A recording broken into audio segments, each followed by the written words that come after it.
नमस्ते दोस्तों। आज हम एम एस एक्सेल के सेल रेफरेंस कमांड को देखने वाले हैं। एम एस एक्सेल में सेल रेफरेंस क्या होता है, तो स्टार्ट करते हैं।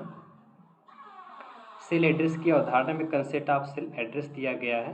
कह रहा है किसी सेल को उसकी रो संख्या और कॉलम लेटर के जोड़े से पहचाना जाता है, जिसे सेल का एड्रेस कहा जाता है। सेल के पते के नेम बॉक्स में दिखाया जाता है। उदाहरण के लिए कॉलम बी तथा रो 10 के कटान से बने सेल का एड्रेस B10 होगा। लिब्रे ऑफिस कैल्क में फार्मूले लिखते समय अधिकतर एकल सेल या सेलों की रेंज को संदर्भित किया जाता है। एक रेंज के लिए उपयोग किए जाने वाले दो सेल को एड्रेस को एक कोलन के द्वारा अलग किया जाता है, जो स्प्रेडशीट को शुरू करने और समाप्त होने वाले पॉइंट के मध्य सभी शैली को शामिल करने के लिए किया जाता है, जैसे A5:B10। मेल एड्रेसिंग तीन प्रकार के होते हैं, निरपेक्ष और सेल एड्रेसिंग। निरपेक्ष सेल एड्रेसिंग में किसी सेल एड्रेस में रो संख्या और कॉलम नाम से पहले एक डॉलर का चिन्ह का प्रयोग किया जाता है, जैसे $B $3। ऐसे एड्रेसिंग को कहीं कॉपी करते समय वह बदलता नहीं है, बल्कि वहीं का वहीं रह जाता है। तो दोस्तों, एम एस एक्सेल में रेफरेंस में सबसे आपका पहला जो रेफरेंस होता है वह निरपेक्ष सेल एड्रेसिंग होता है। इसका प्रयोग अगर आप एम एस एक्सेल में करेंगे तो जो एम एस एक्सेल के सेल होते हैं वह कहीं कॉपी नहीं किए जाएंगे, बल्कि वहीं का वहीं बदल दिया जाएगा। सापेक्ष सेल एड्रेसिंग। सापेक्ष सेल एड्रेसिंग में एड्रेस सीधे दिए जाते हैं, मतलब सापेक्ष सेल में डॉलर चिन्ह का प्रयोग नहीं किया जाता है। जैसे A5 जब सेल एड्रेसों को एक सेल से दूसरे सेल में कॉपी किया जाता है तो वे सेल एड्रेस अपनी नई सापेक्ष स्थिति के अनुसार बदल जाते हैं।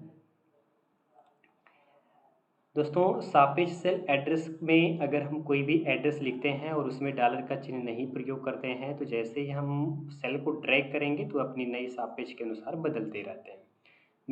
मिश्रित सेल एड्रेस है। मिश्रित सेल एड्रेसिंग में या तो केवल कॉलम रो संख्या या तो कॉलम के निरपेक्ष किया जाता है। उदाहरण के लिए $B2 और B $2 जब ऐसे एड्रेसिंग को एक सेल से दूसरे सेल में कॉपी किया जाता है तो उनका निरपेक्ष भाग वहीं रह जाता है, केवल सापेक्ष भाग सापेक्ष की स्थिति के अनुसार बदलता रहता है। दोस्तों, हमारे पास जो एम एस एक्सेल में बहुत इंपॉर्टेंट होते हैं जो सेल रेफरेंस होते हैं वे तीन टाइप के होते हैं, निरपेक्ष होता है, सापेक्ष होता है और मिश्रित होता है। तो चलिए इसको हम एम एस एक्सेल में कैसे यूज करते हैं देख लेते हैं। तो दोस्तों, हमने एम एस एक्सेल को ओपन कर दिया। सबसे पहला ऑप्शन हमने दिया एब्सोल्यूट सेल रेफरेंस यानी निरपेक्ष सेल एड्रेसिंग। इसका प्रयोग करने के लिए हमने कुछ कॉलम्स और कुछ रो में ऐसे हमने कुछ नंबर लिख दिए हैं। दोस्तों, अगर यहाँ से हम इक्वल टू 1 करके अगर हम यहाँ से इसे लेकर अगर हम इंटू करते हैं तो 1, और अगर ड्रैग करते हैं तो हमें ये 2 3 4, और अगर हम इधर भी ड्रैग करते हैं तो हमें यह 2 3 4 5 6 की संख्या देता है। अगर हम इन्हीं में सेल एड्रेसिंग लगा दें, यानी हमने इसमें इक्वल टू 1 दिया और दोनों रो और कॉलम के बीच में अगर हम डॉलर चिन्ह का प्रयोग कर लेते हैं, यानी शिफ्ट के साथ 4 बटन को प्रेस करेंगे और बी से पहले शिफ्ट के साथ 4 बटन को प्रेस करेंगे और 2 से पहले हम डॉलर लगा देंगे। दोस्तों, अगर ऐसा करने के बाद अगर जैसे हम इंटर करते हैं और 1 को अब की बार अगर हम ड्रैग करते हैं तो यह अपनी सापेक्ष के अनुसार बदलता नहीं है, बल्कि वहीं का वहीं रह जाता है। तो दोस्तों, ये होता है एब्सोल्यूट सेल रेफरेंस यानी निरपेक्ष एड्रेस। क्या होता है, तो निरपेक्ष एड्रेस में अगर डॉलर का चिन्ह आप प्रयोग कर देंगे तो जो संख्या होगी आपकी वो बदलेगी नहीं, बल्कि वहीं की वहीं रुक जाती है। दोस्तों, इसका उपयोग अगर मान लीजिए कोई आप सैलरी बना रहे हैं और किसी व्यक्ति को 5% या सभी व्यक्तियों को आपको 5% ही कोई भी जीएसटी या कोई बोनस देना होगा तो आप उन 5% पे कोई भी डॉलर चिन्ह का प्रयोग कर देंगे, यानी रो कॉलम को फिक्स करेंगे। ऐसा करने के बाद जब भी आप ड्रैग करेंगे तो सभी व्यक्ति पर या सभी बोनस पर आपका 5% ही एक्टिव करने वाला है।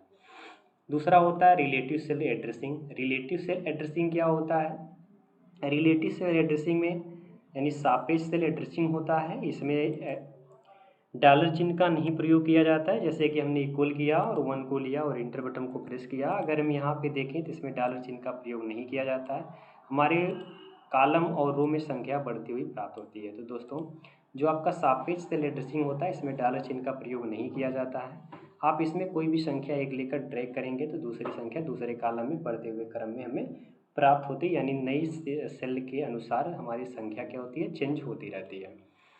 तीसरा हमारा है मिक्स्ड सेल एड्रेसिंग, यानी मिश्रित निर्देश।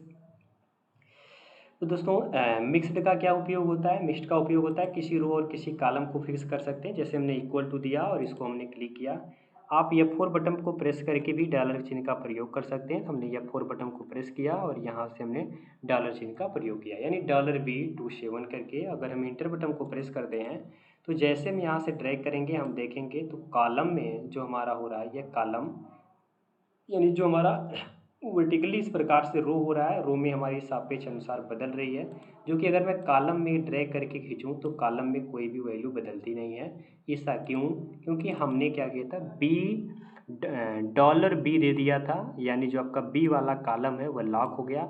इसीलिए हमने जब लेफ्ट से राइट को हमने ड्रैग किया तो इसमें 1 1 टाइप किया और नीचे हमारा 2 3 4 5 किया, क्योंकि ये जो हमारी 27 रो है इसमें डॉलर चिन्ह का प्रयोग नहीं किया गया। दोस्तों अगर मैं यहाँ से इक्वल टू लूँ और फिर से उसी संख्या को सेलेक्ट करूँ और मैं F4 बटन को प्रेस करूँ, यानी मैं डॉलर रो से पहले अगर डॉलर लगा दूँ यानी $27 लगाकर अगर इंटर को मैं प्रेस करूँ, अब मैं देखूँगा तो यह जो आपका रो होगा यह फिक्स हो चुका है, जो कि आपका कॉलम जो होगा यह अनफिक्स हो चुका है। तो दोस्तों इसमें बढ़ते हुए क्रम में सेल अपनी नई सापेक्ष के अनुसार बदल रहा है और ये आपके सापेक्ष के अनुसार बदलता नहीं है।